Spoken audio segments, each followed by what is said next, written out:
The first qualifier, in Ian Satterfield's case, was the opportunity to place himself one step closer to his goal of competing internationally.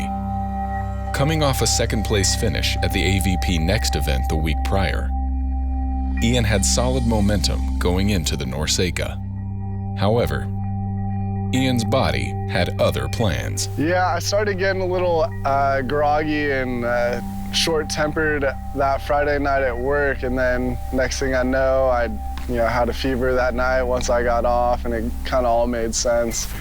And I just kept trying to reinforce positive thinking, and it didn't work out too well for me.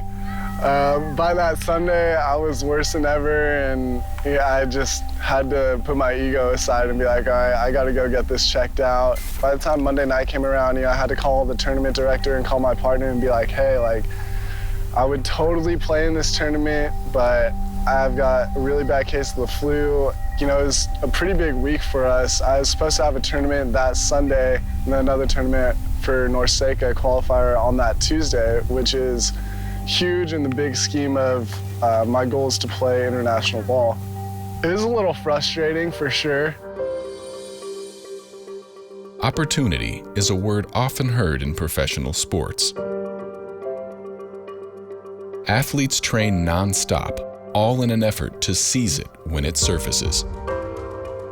After 2 weeks of intense training by Emily Stockman and her partner, their first test was upon them. You kind of feel like you have a lot of pressure going in because it's like a new partnership, and people are excited to see us play together. If the pressure of a new partnership wasn't enough, their first opponent was against a former partner of Emily's.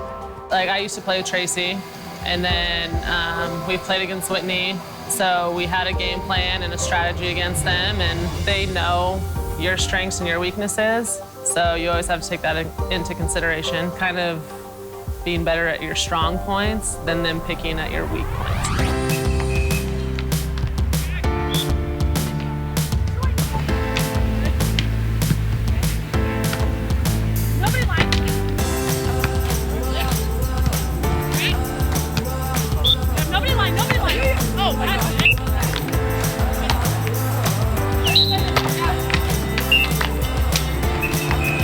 With the first win as a team completed, the pair still had work to do.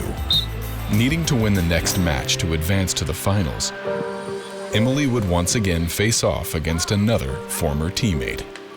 We felt really good going into that one. That's also a new partnership. They both have really good ball control, so we knew that going in. We haven't seen them play a lot, so we didn't really have specific, we're gonna go after this player, we're gonna do that. It was more just to serve hard and worry about our side. The thing that killed us in that match was our transition, especially with me transition, making good plays and then giving a free ball back or hitting right at them when they're both very good ball control.